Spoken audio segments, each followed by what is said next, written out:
o te tū i le mea o te leo leo ai. O te tū foi au i le olo o te vāvai foi. Ina ia o loa pe se a se mea e whetalai mai ai o ia ia te au. Pe se a foi se mea o te tali atu ai i lau whinaunga. Tātou te talo mo le ngang pa ia. A o poto i mātou lo mātou tamae. Whātasi marianganga tāpua i o le Ekalesia o lo atunu. Mātou fia whasifo o wāse vi inga mo lau fio. Ngā lo mātou whātawa. Mātou mua i wala wai se ia fio mai alo wa ngang. Tā pena i mātou ina iau mātou tāpua i atu. Tāpua i lau whanau o lau Ekalesia. O lo atunu mai mātou uma. Tāpua i atu i le anganga ma le whamao ni lava. Fo iai le vi inga ia te oe mai atu mawai. Nei se yo le whāvavau e whāvavau lava. Ameni.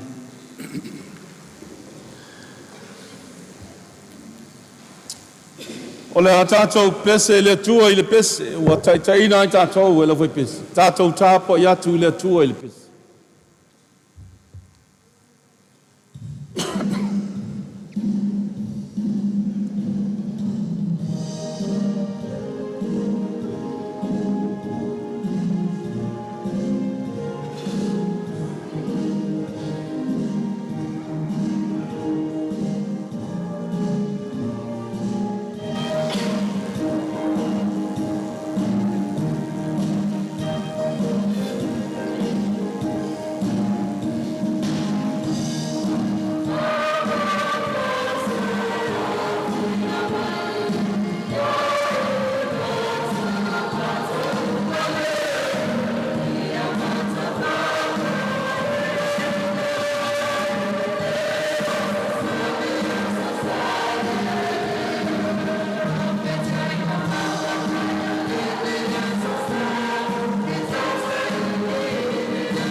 o le whaitawina o tuspaia.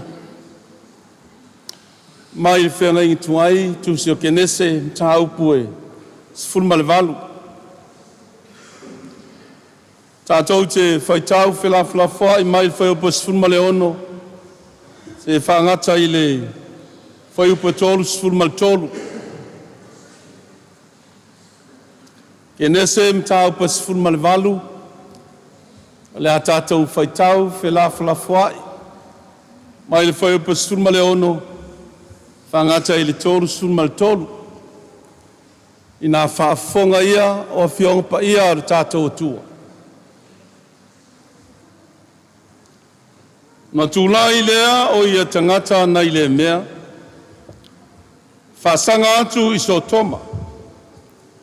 Wa lato ua foi ma Apera'amo nā te moli molia i lato.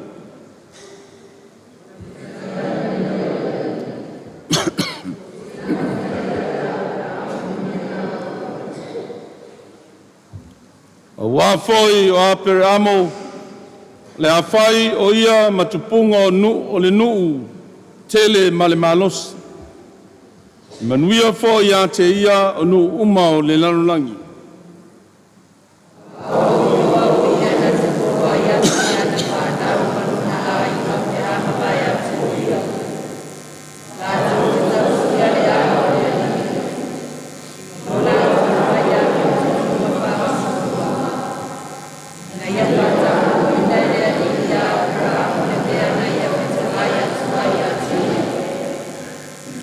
Ona whapea lea o le alii, o le alanga mai so toma makomoro o tele, ma ua matua tele lava lato wangsala.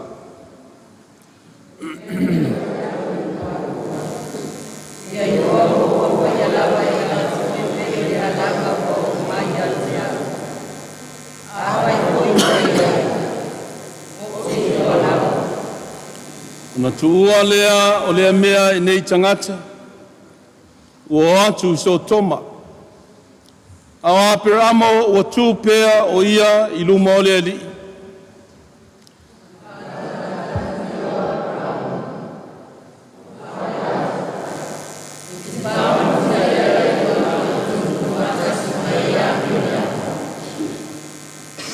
Pea whai o i le ai tangata e toa lima ngafulu, o e amio tonu. E te whau matia ea ai le whasauina le nuu. O na o le toa lima ngafulu o e amio tonu o iai.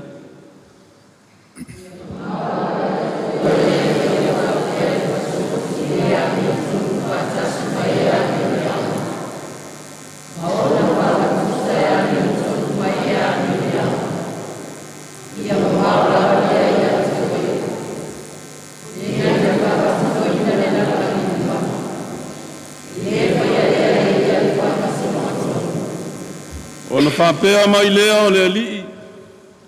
A whai o te maua i so toma tangata ami o tonu e toa lima ngafulu i le ai. Nau whasauina i lea o le nu uma o nao o i latou.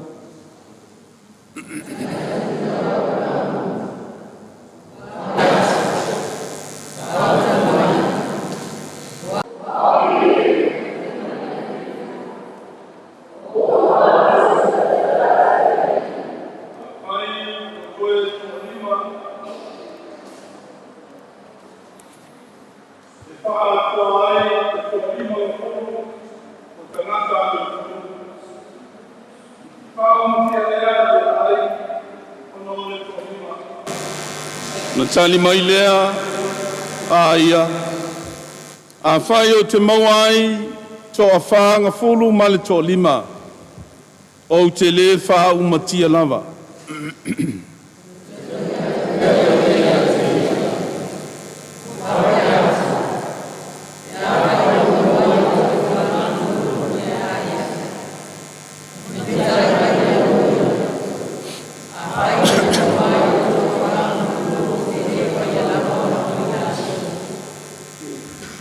Whai atu lea o ia. Aua nei tō sā mai lea li.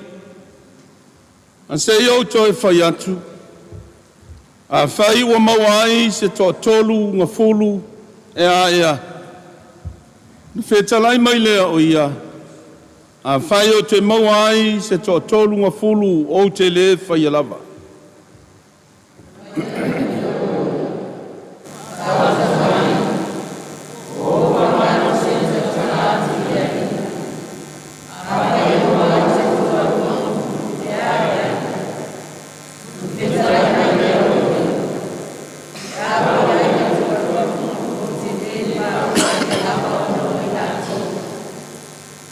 Pai atu lea o ia. Aua nei tō sā mai lea li.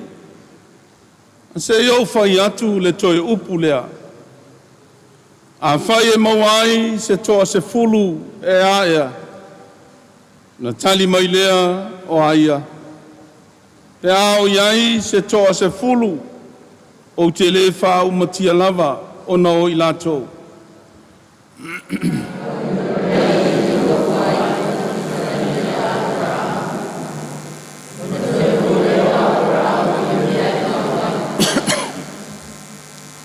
Mai le whenga inga fōu, tala leia Yesu Kerisiano tu sia e luka.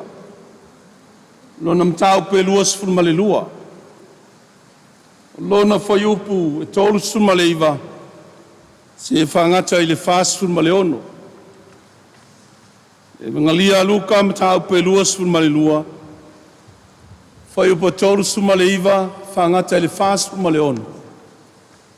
Na se o tātou toi whai tau, whelaflafua iai. O maliu atu o iai whafu. O samali atu i le maunga o olive. O whapeala na masani. O muli atu fo i ona so i ate ia.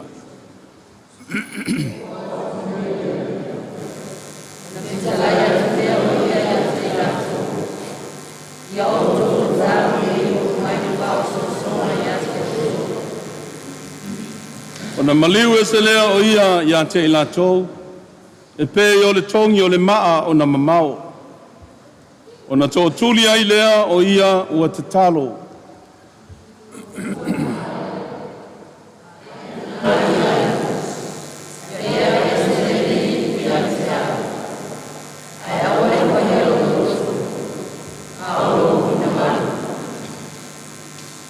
Whaali mai ai lea ia te ia o le angelu mai le langi. Whamalosi ia te ia.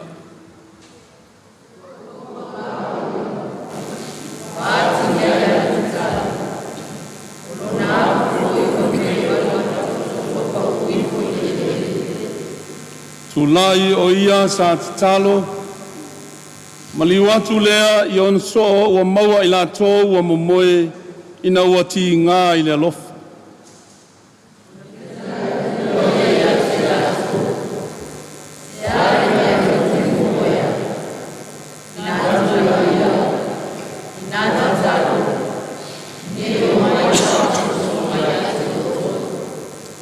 Manuia o tātou tua, me tātou whaitau, whalongolongo i ana whionga pa ia, whamalamlama mai pēa lo nā nganga mo tātou, i le winga lo loto, lo na whina ngalo e ala i ana whionga. Ai a tātou whafoi pēa i le atua le vi inga, tū mau i a te ia, ne i o i whaavavau lava. Amen. Le tātou toi tāpua i atu i le atua i le pesi. Taitaifono i tātou. Tātou tāpua i le atua i le pesi. Sauniga i le wai pesi.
tātou Talosaga. Talo le whawhitai, whatosenga, o mamoli nisi o tātou manao i le atua. Tātou wifo matatalo. Le atua sirisili e se lo mātou tamā. O le atua o le ola. O le atua o nanafi, ma le aso māsa uma o lo mātou ola. O le atua lava la o fio o le whaavavau. O le atua e le ai sou āmatanga e le ai po i sou ngā taanga. O le atua pule ao la o fio. O le atua o le alofa, ma le alofa muti vale la o fio. Le ala lea o le mātou ulu fale mai le nei tae au. Tā la pui o whatawhai tauranga. Whai i mātou o lau Ekalesia Kerisiano so whatasi Samoa. Masui o lau atunu.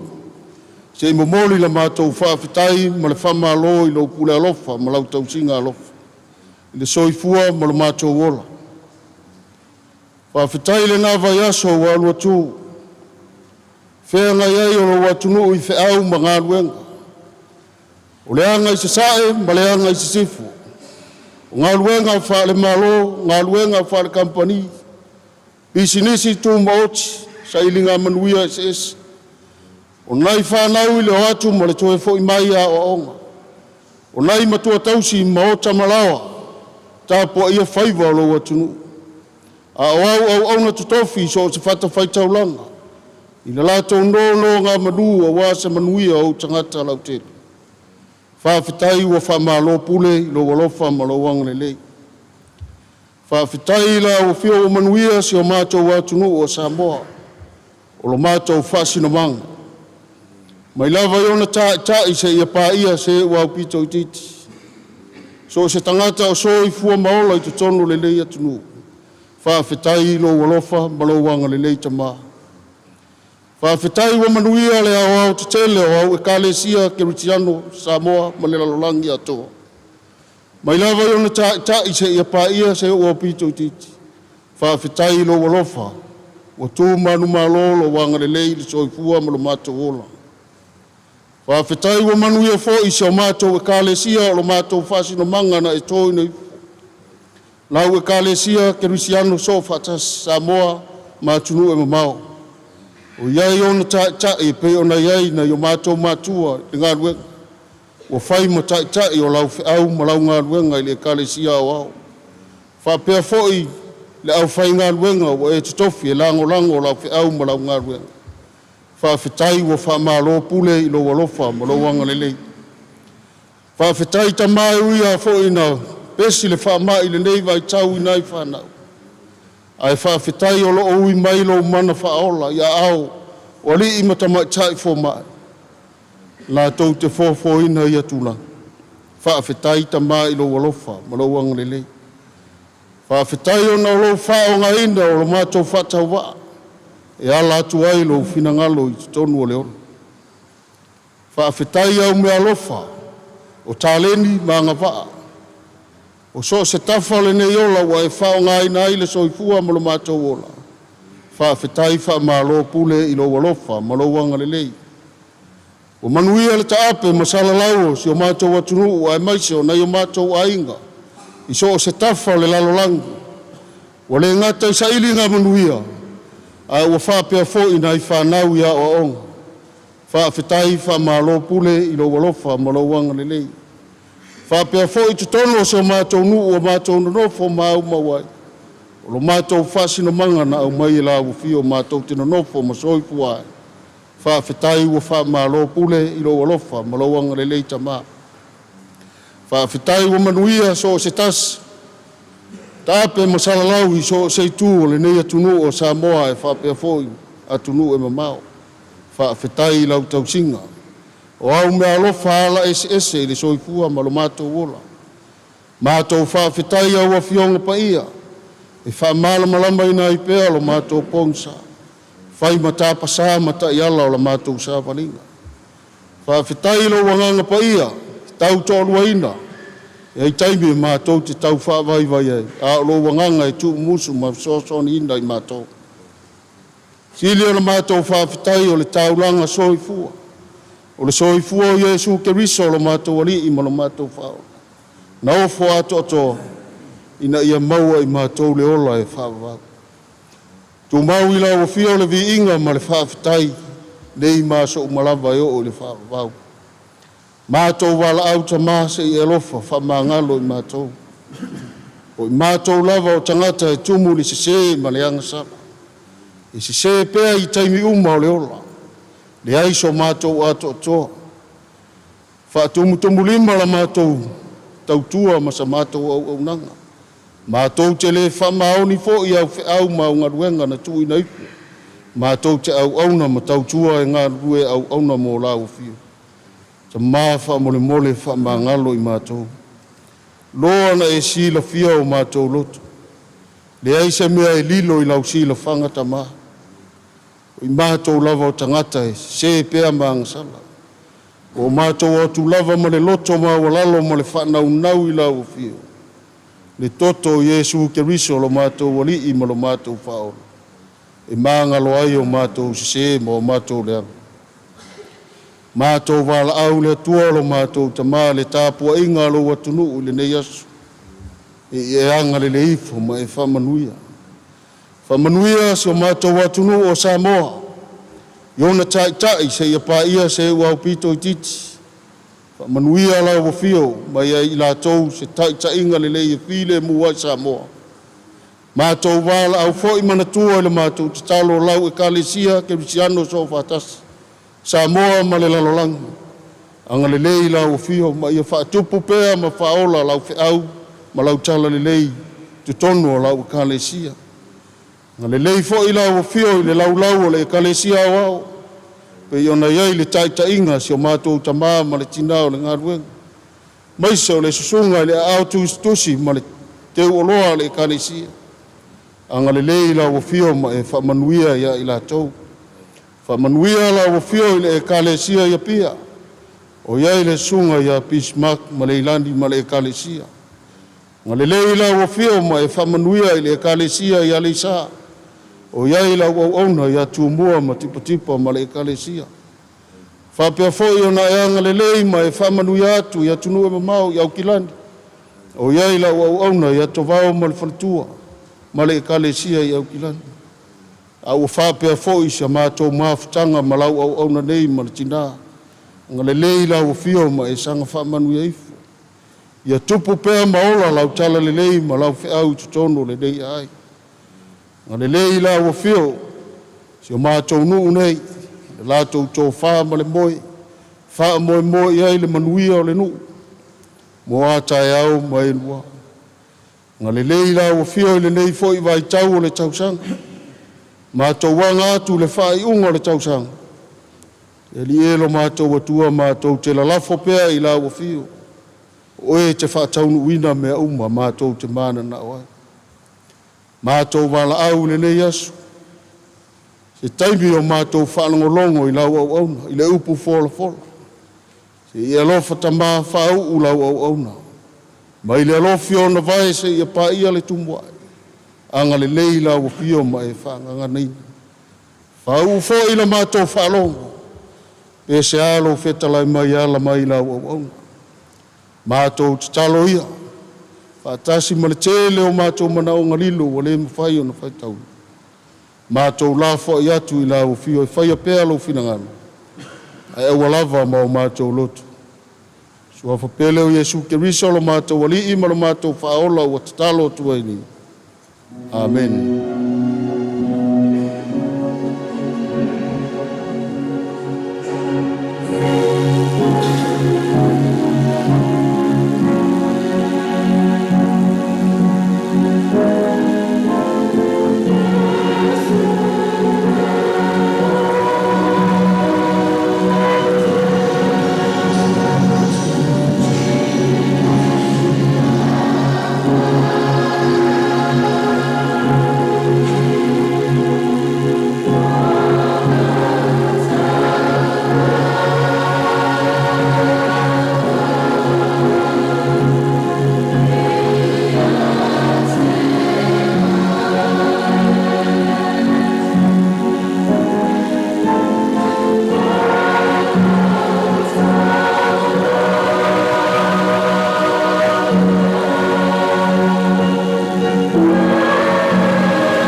se o tātou te tālo mo le whaai. Mātou te māo whalawa. Wai le mawai le anga le lei pai mai pēa o lau fio. Mātou wola ma o lātou soifua mai o lau fio le whasoa sitsili. O lau tau singa fo i so se ala. O mātou sa ili i ai, maua mai ai, le tamao ainga. O mātou tautonu le ali o mea na e saunia. Mātou te tāno le tamā, o ofoi nātu le taulang. O le loto o malie, ma le anganga o whaafitai tele i ate oe i mea umalau. O mātou whaatasi o lo lātou soifua, ma lo mātou wola. O lātou ngā luenga, ma whaiva alo filima. O le tangata o taula i ai le toa o au whamunuianga. O mātou Manatu natu whaatasi ma le loto whaafitai. Taulanga lea lea li ie lea tua lo mātou tamā. Se ia e alofa, sila mai a whafonga ngare lei. Talia mai whapa ia ina. O ofoi nātu ma le soifua o tangata. Se ia e alofa mai whao ngā ina. Mo le ati na ino lau lama whi au ma lau ngā ruenga. A ia fo ia i pēa le vi inga ia te oe lo mātou atu. Ono le suafa pele o Yesu Keriso lo mātou ali le whaola. O mātou te talo atu ai. Amen.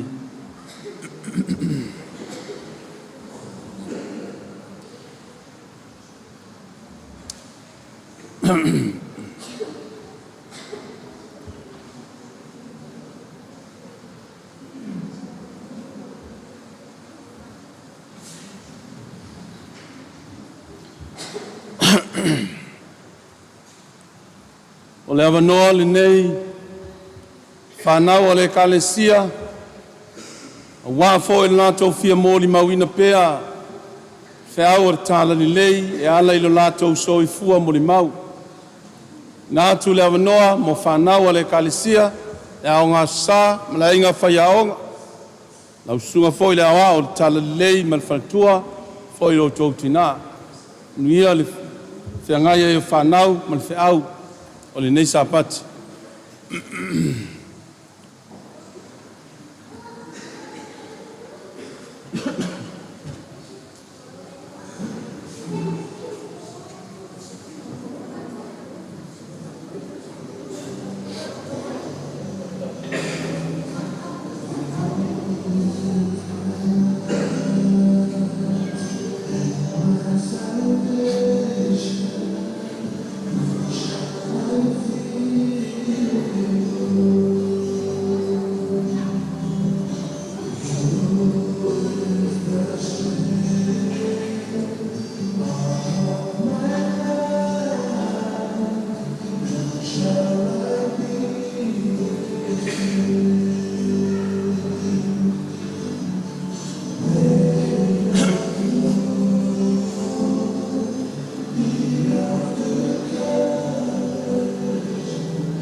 Ia o maia se tatou patpati le nā e whakaiai le.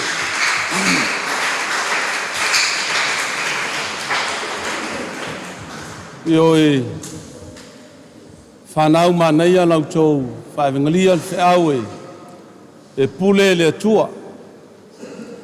Pule le atua, ia pule fo i le atua ia te oe mai tatou uma. Whamanuia fo i le atua ia te utol whanau. Whamanuia fo i le ainga whaia onga. Nuia lau sunga le awa o tala li lei malfaltua. Nuia fo i le whatamā o le mautanga i le ao ngā sā. Faifeau langolango malfaltua o le mwhai on tātou mafutu. Lei fo i le atua i loutou tina whale nganga. Whamanuia mātua mai se fo i o le Ekalesia. La unga i le swafa mbalo le atua le tamā, le ano ma le ngang pa ia. Ameni. Mao se mtua mai le tusin tātou whaitauina i le whenga inga tuai. Ke nese mta upa sifurma le walu. O whirifilia le whai upa tolu sifurma le lua. Le a whailea ma mtua o le launga, o le nei sapati. Te whaitauina, o na whai atu lea o ia. Awane i tō sā mai lea lii. A se yo whai atu le toi upu lea. A whai e maua ai se tō se fulu e a ea. O na tali mai lea o ia.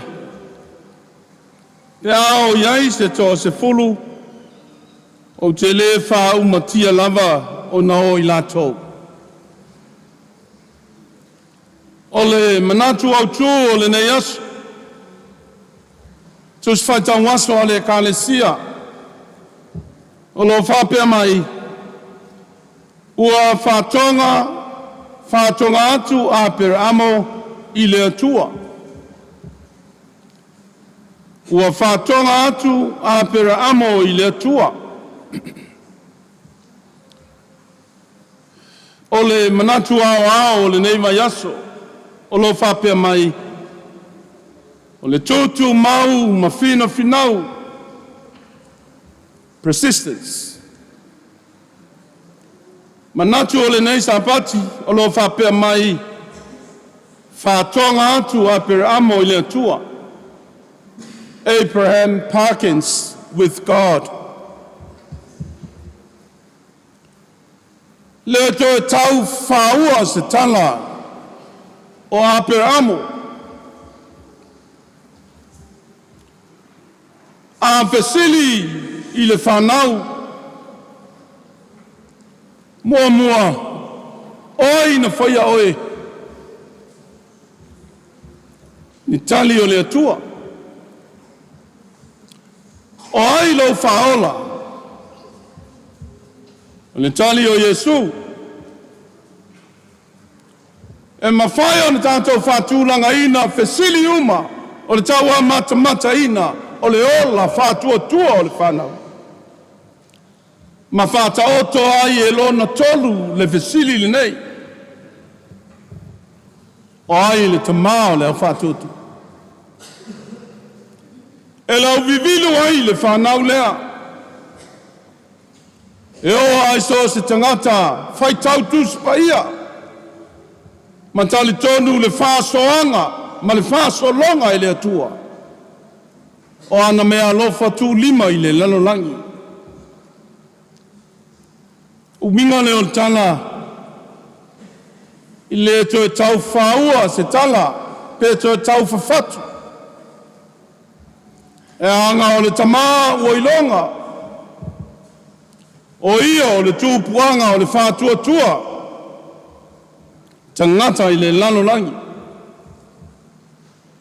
Le mauta wawelea e Faifeau iona, mau ai le lotu iuteia. Whanau a Apera'amo, o ai ia. Tangata whātua. Pei tai le matu male le lotu iutaia. Le wha matalaina o le wha tua lea. Le wha tua e tupu ai le tangata. E ola ai le ainga. Tumu ai le lanulangi e peo sa afia finga o le atua i le fofanga. O le whaiva whatonga. E leo se whaiva e whinau ai le tangata i le atua. O le whaiva e nau se i tua lalo. O le tangata i loa le lei le vānu nofo ma le atua. Tasi le amaenga o le mātanga. So se tangata ua tali tonu i le atua. Ele minga e tua lalo. E tui i le atua i aso uma. E tatalo i le atua. A le leo le tangata whātuatu. Tui i le atua ma le iloa e leo i a te ia sa pule. O lo i le atua le pule. O mea uma. Ala voi lea ni tātou, a tātou whaitau le, tusia, ai opu. Tātou loa lea, i opu o le tangata e, le ngalo lea tu. Tangata a whesanga i maisi tangata, e i loa ia te ia na upu. E tau matangata se ta afi. Lo na ola tali tonu wa na o le atua e le aise mea e le mawhaia e le atua. Ai a o ina nofo na o iopu. Sa ngai maona ti ngā na tangi le afi sa ngai ma le atua. Pe ua ia fesili le atua aise a. E anga o iopu e le mawhaia na malue. Lona whātua e pule ao le atua. E le ai foi se mea e whangita i le atua. Ai se ana ai a te ia nei puapuanga. Tangi le o iopu. O ana upu e tautala ai le vāma tangata. O le tāofi mawina. O lona tali tonu i le atua. E whātonga i ai yaso. Nisi ona upu fai mai e. Mai mau pe ana tusi se tusi. O a upu ia. Se tusi foi se peni. Tongi ma se pulu. Apa ma mea i se papa. Lalo ifo ana upu le na tangi ai le tu. Na ia whapea wau loa. E te mawhaia mea uma. E pule ao e foi lau fina ngalo i mea uma. Upu ia iopu. Upu a iopu. O te tangata e lo famoni le tu. Whapea foi le peo feta o sapukuka e peo na amata ai. Le tāpua inga. Whe aua le tua ma la au sapukuka. Ia e anu ia e tu i le olo. Na e vai le whalinga. Ai e tusi le upu. Ai e whamata te tele. Ina ia ta moe le tangata ma whaitau. Sa le fia sapukuka. I lona nau ai se ao le a whasala i Israel. Ai whasala i tangata e sili o na angsa. Mai le atua iai foi lo lātou taimi. A le pule ao le atua e whalongo au na le atua i le atua. E o e whapenal talan tātou whaitawina. Tātou whaitawina i whenga inga tuai. Whātoa mawai atu lava na fuli tua mai le tama o lota ma le ainga. O ai lota. Lota o le atali o le uso o Apera'amo. Ai a tautala Apera'amo. Tautala o lota o sona uso e whaperepele iai. tingana leanga nei tamolota. Ei loa ia te ia le manatu whapito ia te ia lava. Wha lunga ia Apera'amo le usolon tama.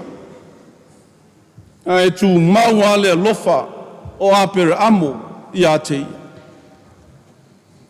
Le foi tau vesia le matanga i le loto I fale o le ainga.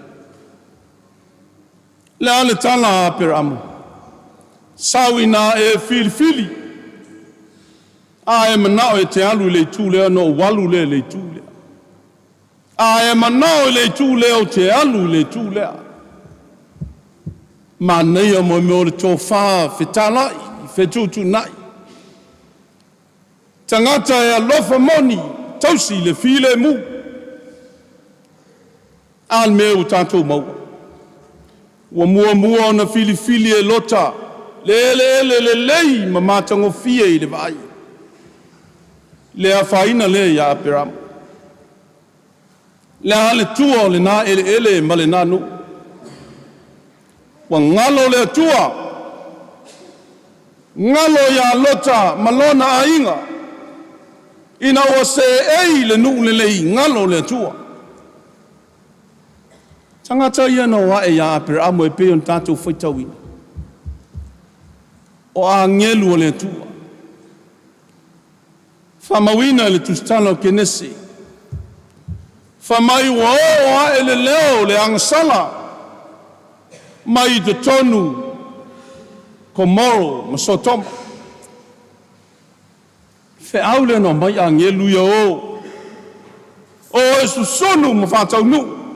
Whasalanga o sotoma ma komoro. Le ale tala Apera'amo.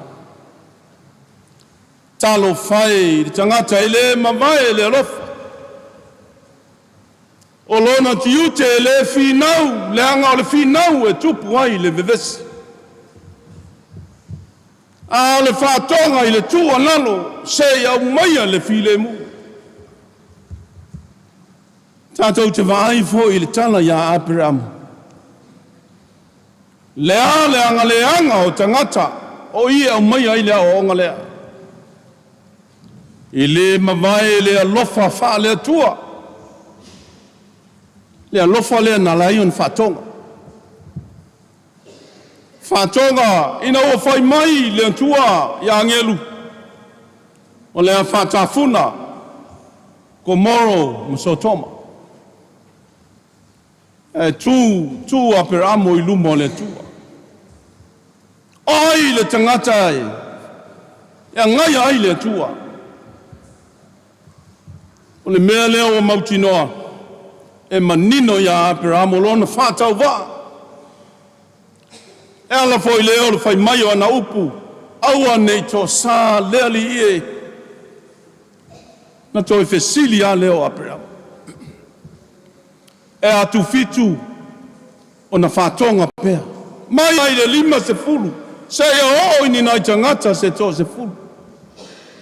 Whāfitu o na whesili pēr Apera'amo. A e maua ai se tō 5 ea. A e maua ai se tō 45 ea. E a se 40 on tangata ambi o tonu. E a se 30 ma le 5. E a se 30. Se lua se 10 ma le 5. Se lua se 10. Se 10 ma le 5. A e a se tō se 10. Le ana whamamafa le tātou matua o le toe upu. O le toe upu o le naunau. Aua ne ioti. Le uso ma le ainga. Naunau e toe fua taina se avanoa. Pangā lea e pule ale tua. Whai upo tōru sumaltolu nta peo na iai le tusi in tātou whaitawina. Na fio leo le li. Whaiu ana whetalainga ia Apera'amo. Toe foi Apera'amo I le mea e mauai. O le alea. I le finau le tangata, tainane o lona nau. Le anga o le atua e ami o tonu. Au foi nei ngalo. O le tiu te whatonga. O le tiu te lea. O le au whatotua. Ta talo i le tua e whatonga i le tua. Male mauti noa e leo tātou o ne pule. Ia whaia pēa le fina ngalo le tua. Ta talo mo le manuia toe fua taina. Ai whaia le pule le tua. Le tua malan whamasinonga e amia tonu. E o e manea le tiute o Apera'amo i lona ainga. Le manatu a Faifeau masei, Faifeau se. A lea noa, tūlanga uo iai maftianga. Tu mau al tala Apera'amo. Whatonga i le tu. Whatonga i na ia ola le ainga. Whamangalo i le ainga. Le nu. Ma fua ono le tiu te whaatangata tal tonu i le tu. Ele mapu. Ele mapu ina ia le lei toe fua taina nisi. Tātou whaitaua le mātanga, whaitauina le mātanga, pe o le tala Yesu monso. Tala i le vangalia aluka. Walata i le unga o pua ngā, maua o pua ngā ya Yesu. Le unga o la ngā luenga. Se iona toe whaali i rona au so, le tiu te whaso. O le tiu te whatonga matatalo. E manuia ai isi fo i tangata. Nau mia Yesu, le ola whatonga o lona au so. Aia,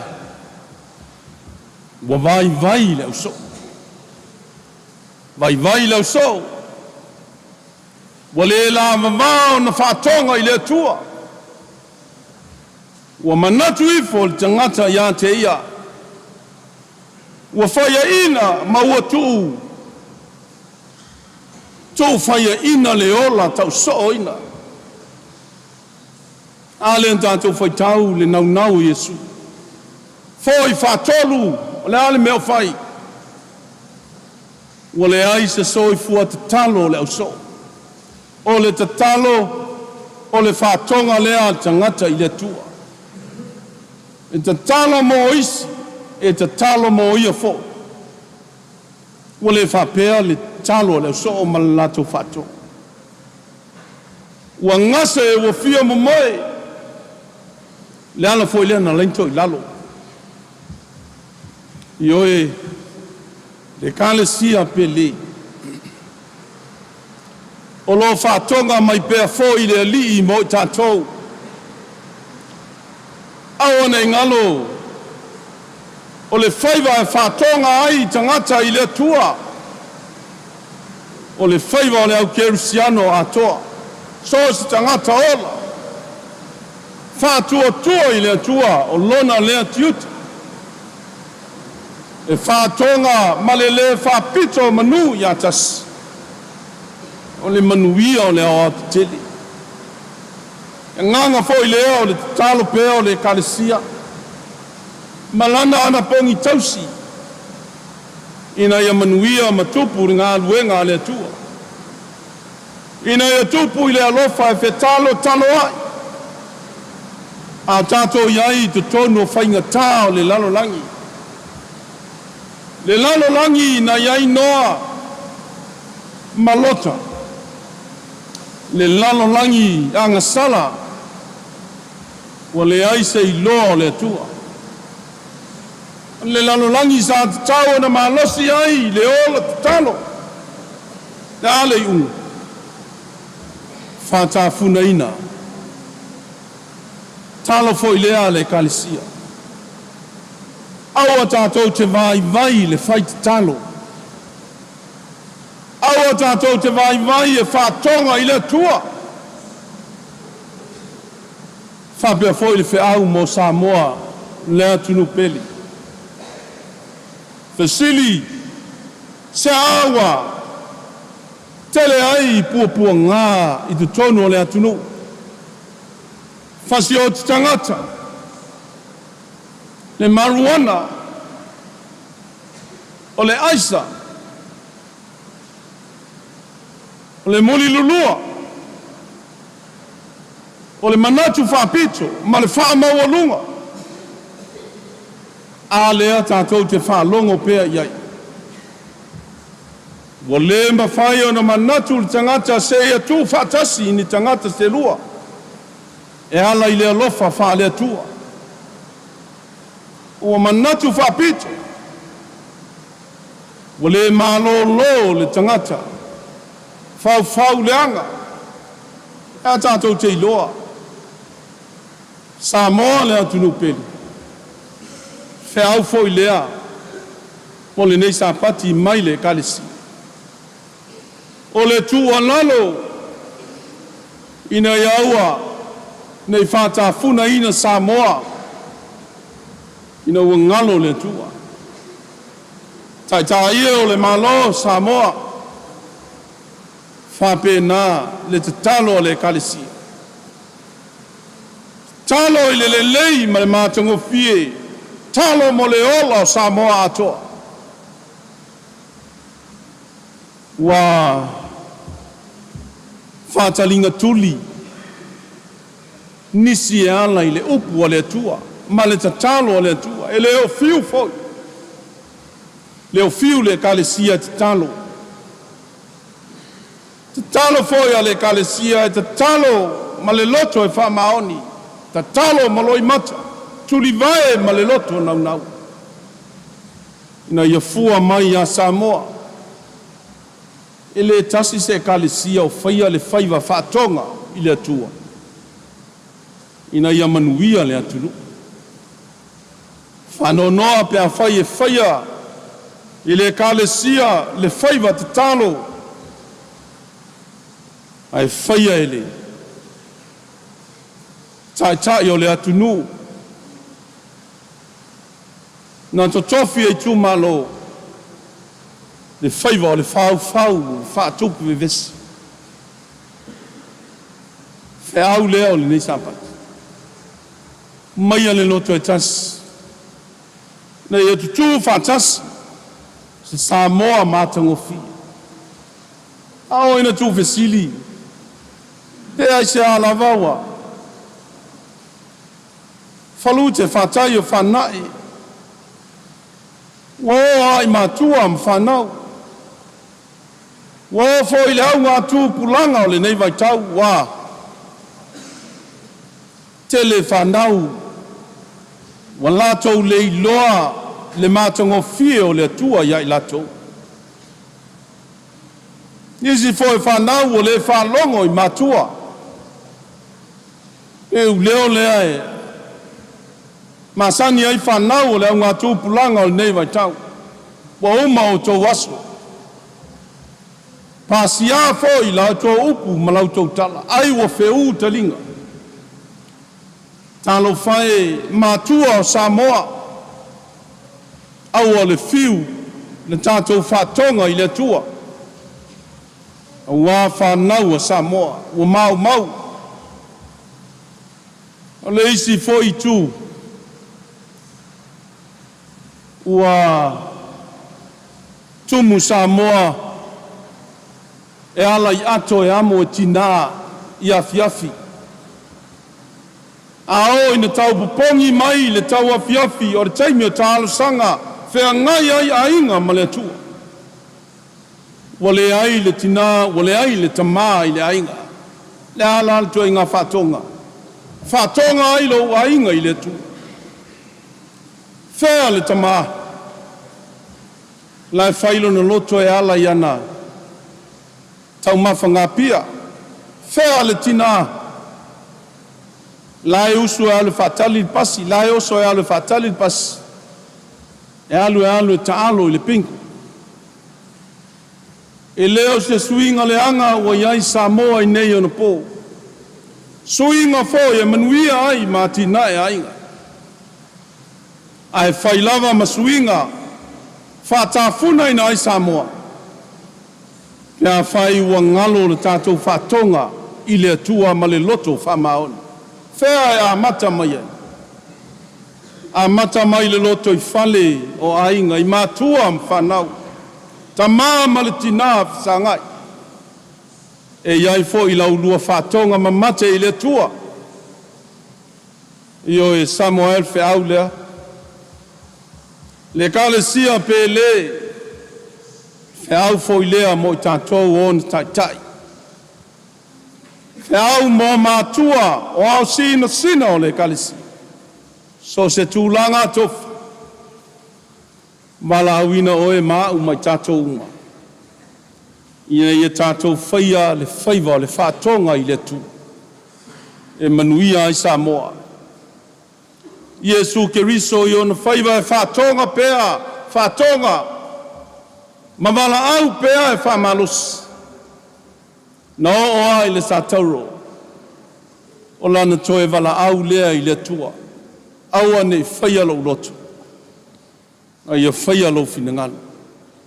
Le ana maliu. Tanu mia mtoe tū manu malo. O le ata le nā mo le au whātua tua. O e o lo tūtū mau I le whaiva e whātonga I le tua. Ameni. Tātou pese. Tātou tāpua I le tua I le pese. Taitaifono I tātou.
Le tātou whai u le tālo.